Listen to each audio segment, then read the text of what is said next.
میرے دوستوں، عزیزوں اور عزیز طلباء، اللہ جل شانہ و عم نوالہ کا اس دنیا میں ایک دستور اور قانون ہے، اور جب سے دنیا وجود میں آئی ہے اور جب تک یہ دنیا قائم اور دائم رہے گی، اللہ جل شانہ و عم نوالہ کے اصول اور ان کے بنائے ہوئے قوانین دنیا میں اسی طریقے سے قائم اور دائم رہیں گے۔ جس طرح آج تک قائم رہے، اسی طرح قیامت تک وہ قائم رہیں گے۔ اور اللہ جل شانہ کے اصول اور قوانین میں ایک بات یہ بھی شامل ہے کہ وہ حالات کے اتار چڑھاؤ سے بدلتے نہیں۔ زمانے کی اونچ نیچ ہو اور زمانے میں جتنا چاہے طوفان اور بھونچال آ جائے، لیکن قوانین الہیہ اپنی جگہ پر اسی طریقے سے اٹل رہتے۔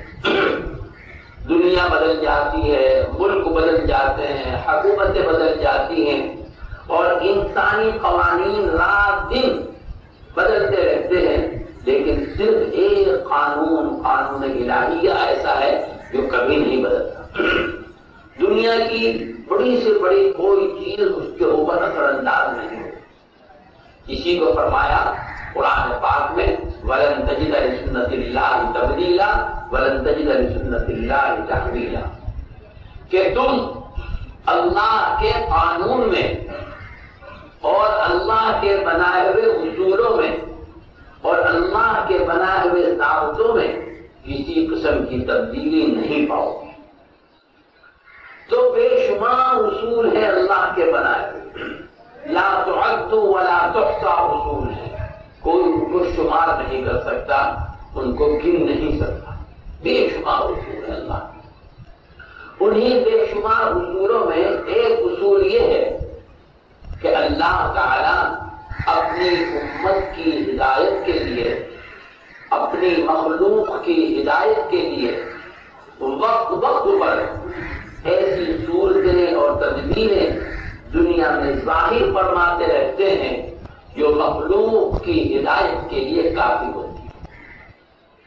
ایسے ایسے افراد اور ایسے ایسے انسان وقتاً فوقتاً دنیا میں پیدا فرماتے رہتے ہیں جو خلق خدا کی ہدایت کے اندر اپنی ساری زندگی گزارتے ہیں۔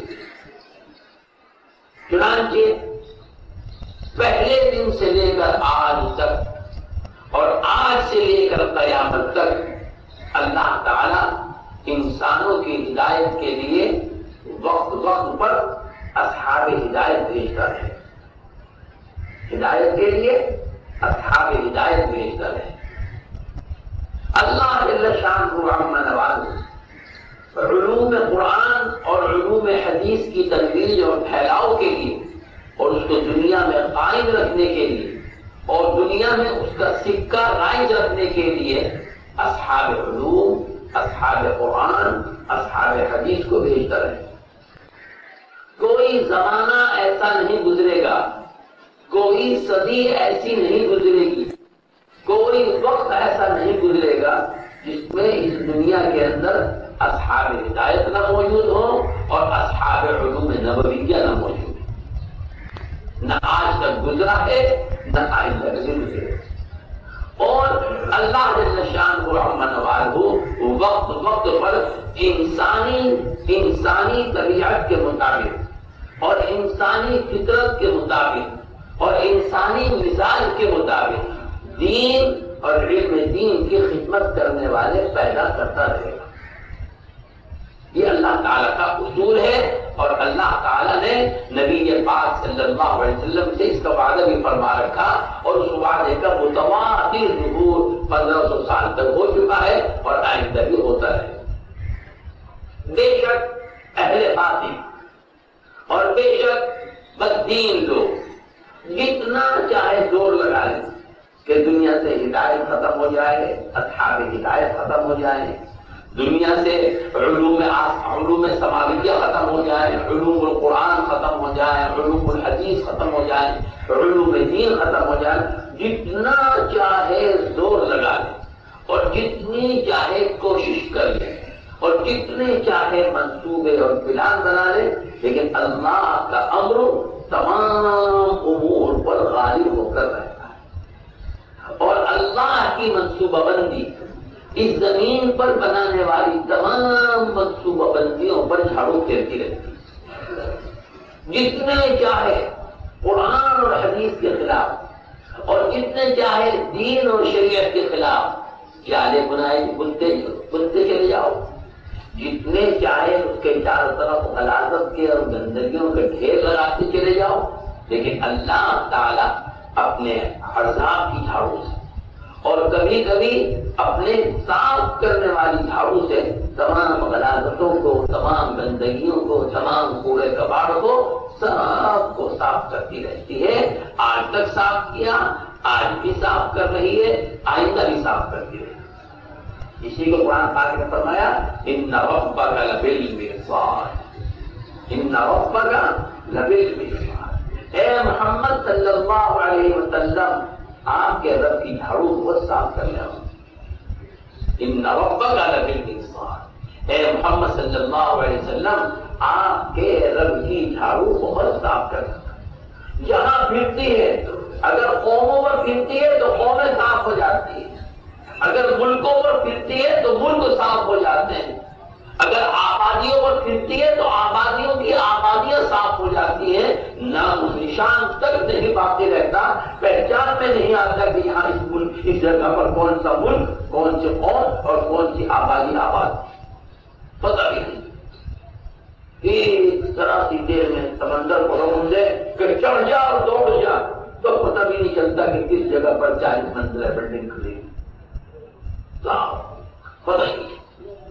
ایک ہوا کو حکم دے دے کہ گر جا تو پتہ نہیں چلتا کہ کس جگہ پر کون سا پہاڑ کھڑا ہوا، پہاڑوں تک کے وجود ختم ہو جاتے، بڑی بڑی عالی شان بلڈنگیں سرنگوں ہو جاتی ہیں اور اپنے وجود کو کھو دیتی ہیں، اپنے نام و نشان کو مٹا دیتی ہیں۔ تاریخ میں پڑھا کتنی مرتبہ سمندر چڑھ کر آ گیا، کتنی مرتبہ پانی اپنے حدود سے نکل کر بہہ گیا اور پتہ نہیں کن کن کو بہا کر لے گیا۔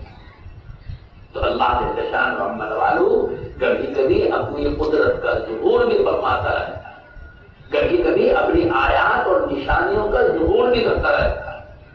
ہمارے یہاں ایک مرتبہ ایک بہت بڑے دریا پر ایک زبردست عظیم شان پل بنایا گیا اور ڈیم بنایا گیا، بڑا زبردست پل بنا، یہ اب سے تقریباً 40-50 سال پہلے کی بات، زبردست پل، زبردست کے ساتھ ڈیم بنائے گئے، اور جب اس کا افتتاح ہوا تو ایک منکر خدا منکر رسول نے اس کا افتتاح کیا اور اس کے افتتاح میں بدنصیب یوں کہہ گیا کہ ہم نے اتنا مضبوط بنایا ہے یہ پل اور اتنا مضبوط بنایا ہے یہ ڈیم کہ اب ہم قدرت سے مقابلہ کرنے کے قابل ہیں۔ یہ بول گیا کہ اب ہم قدرت سے مقابلہ کرنے کے قابل ہوں۔ ہم نے پڑھا ہے کتابوں میں اور پڑھا ہے واقعات اور تاریخ میں کہ کچھ ہی عرصے کے بعد اسی دریا کے اندر سیلاب ہے، پانی کی رفتار اور پانی کی مقدار اور پانی کی اونچائی بڑھتی چلی گئی، بڑھتی چلی گئی، یہاں تک کہ ایک وقت آیا کہ انجینئر اور بڑے بڑے معمار اور مہندس یہ نہیں بتا سکے کہ وہ پل اور وہ ڈیم کہاں بنائیں گے، بنیاد سمیت اور جڑ سمیت پانی بہا کر دے۔ تو میرے دوستوں، میرے عزیزوں، اللہ جل شانہ کی قدرت بڑی وسیع ہے، ان کی آیات اور ان کی نشانیاں بڑی زبردست طاقت اور قوت اپنے اندر رکھتی ہیں۔ تو اللہ جل شانہ عما نوالہ کے انہی اصول اور ضابطوں میں سے یہ ہے کہ وقت وقت پر دین کے احیاء، دین کی پختگی اور دین کی مضبوطی کے لیے نئی نئی شکلیں اور نئی نئی صورتیں قائم فرماتے رہتے ہیں۔ اگر بندے قائم کریں گے نئی نئی شکلیں نئی نئی صورتیں تو وہ تو خطرات دیکھیں گے ہوگی، لیکن بندوں کا رب اگر قائم کرے گا تو وہ ہر خطرے سے محفوظ ہے۔ تو اللہ تعالیٰ کا دستور، اللہ کا قانون اور اللہ کا معاملہ اس دنیا کے ساتھ یہ ہے، دنیا والوں کے ساتھ، کہ وہ دین کے استحکام، دین کے بقا اور دین کی تحفظ کے لیے نئی نئی شکلیں قائم فرماتے رہتے ہیں اور ان کے ذریعے سے دین کی حفاظت کرتے رہتے ہیں۔ ایسے ہی شکلوں میں اور ایسے ہی طور و طریق میں ایک شکل یہ مدرسوں کا قیام بھی ہے۔ یہ مدارس کا قیام یہ بھی اللہ تعالیٰ کی طرف سے ایک نئی شکل ہے دین کے اور علم دین کے استحکام کی، اور علم دین کو اور روایات دین کو اور قرآن اور حدیث کو اس دنیا میں باقی رکھنے کی۔ ورنہ ماشاءاللہ آپ سب پڑھے لکھے لوگ ہیں، تاریخ آپ نے بھی پڑھی، تاریخ کا مطالعہ آپ نے بھی کیا ہوگا۔ آج سے 150 سال 200 سال پہلے کہاں مدارس کی یہ ترتیب، کہاں یہ مدارس کا وجود، گنتی کے مشکل سے مدارس ہوتے تھے، اور وہ مدارس بھی ایک خاص شکل اور صورت کے اندر ہوتے تھے، اور بادشاہان وقت اور خلفائے وقت کی سرپرستی میں ہوا کرتے، بادشاہوں کی ماتحتی میں، بادشاہوں کی سرپرستی میں، خلفاؤں کی سرپرستی میں وہ مدارس ہوا کرتے تھے، اور گنتی کے ہوا کرتے تھے، معدود چند ہوا کرتے تھے۔ مدارس کے وجود سے انکار نہیں، ساتھ اس میں پڑھنے والوں کی آمد، یہ سب اللہ کا ایک غیبی نظام ہے جو ظاہر بھی آنکھ نہیں دیکھ سکتی اور نہیں سمجھ، نہیں دیکھ سکتی، نہیں سمجھ سکتی۔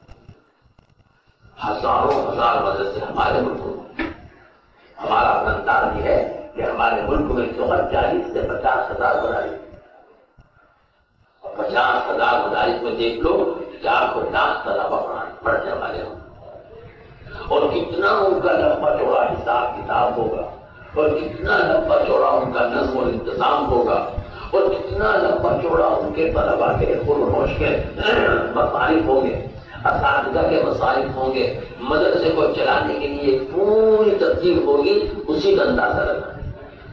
اور خود اس ملک میں الحمدللہ مدارس عربیہ اور مکاتب دینیہ اور مدارس اسلامیہ کی کوئی کمی نہیں، کتنے ہی الحمدللہ قائم ہیں اور کتنے ہی روزانہ قائم ہیں۔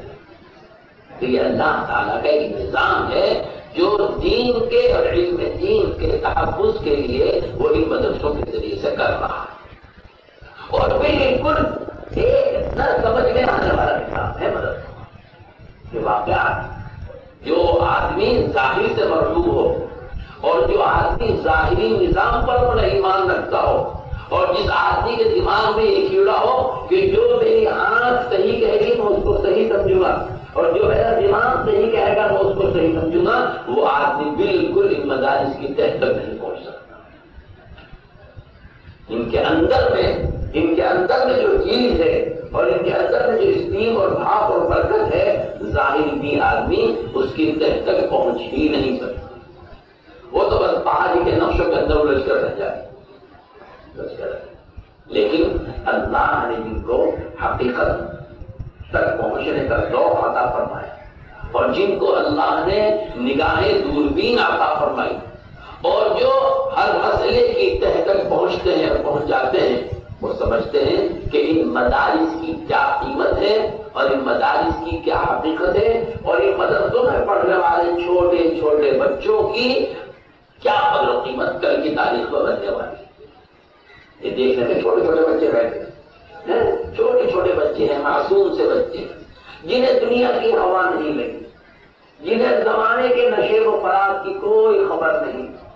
دنیا آج کہاں پہنچ گئی، ان میں سے کسی کو بہت مشکل سے خبر ہوگی کہ آج کمپیوٹر کی دنیا کہاں پہنچ گئی، اور آج جو ہے ایجادات اور اکتشافات کی دنیا کہاں پہنچ گئی، لیکن ان معصوم بچوں کو اس کی بالکل خبر نہیں۔ اور یہ عجیب بات ہے کہ جن بچوں کو آج خبر نہیں، یہی انشاءاللہ کل کو جو بڑے ہوں گے اور علوم دینیہ حاصل کریں گے تو یہی امت کی امامت اور قیادت بھی کریں گے۔ یہ اللہ کا عجیب نظام ہے کہ یہی وہ لوگ ہوں گے جو اس مدرسے سے پڑھ کر نکلیں گے اور انشاءاللہ امت کی قیادت کریں گے، سیادت کریں گے، امامت کریں گے، یہی وہ لوگ. کیونکہ اللہ کا نظام یہ ہے جب اس دنیا میں چراغ سے چراغ جلاتا ہے، ایک چراغ جلا اس سے دوسرا جلا دیا، دوسرا جلا اس سے تیسرا جلا دیا، تیسرا جلا اس سے چوتھا جلا دیا. یہ بھی اللہ کا ایک دستور ہے. اندھیرا نہیں ہونے دیتے اللہ تعالیٰ اپنی دنیا کے. ہم دیکھتی بات ہے کہ اللہ تعالیٰ اپنی اس دنیا کو روشن رکھنا چاہتے ہیں، منور رکھنا چاہتے ہیں، اس میں اندھیرا نہیں آنے دیتے، اس لیے چراغ سے چراغ جلتا رہتا ہے. تو میرے عزیزوں، میرے دوستوں، اللہ نے اپنے فضل و کرم سے علم کو پھیلانے کے لیے اور علم کی نشر و اشاعت کے لیے اور قرآن اور سنت کی بقا کے لیے یہ ہمارے مدارس قائم ہیں. ایک ولولہ اور ایک جوش. آج سے 150 سال پہلے ہمارے گنتی کے چند علماء، گنتی کے چند اکابر، گنتی کے چند مشائخ اس دور کی تاریخوں میں لکھا ہے، کتابوں میں لکھا ہے کہ اس زمانے کے علماء کو یہ فکر تھی کہ اگر یہ انگلیوں پر گنے جانے والے 4-5 علماء اگر ختم ہو گئے اور یہ اپنی توتر علم اور مر گئے تو پھر آگے کوئی مسئلہ بتانے والا بھی نہیں اور آگے اردو کی نماز جنازہ پڑھانے والے بھی کوئی. دین کو سنبھالنا اور دین کے تمام شعبوں کو ترقی دینا یہ تو بہت دور کی بات ہے. کوئی دین کا مسئلہ بدلانے والا بھی نہیں. اتنا کاٹن مزاج تھا گنتی کے چند علماء.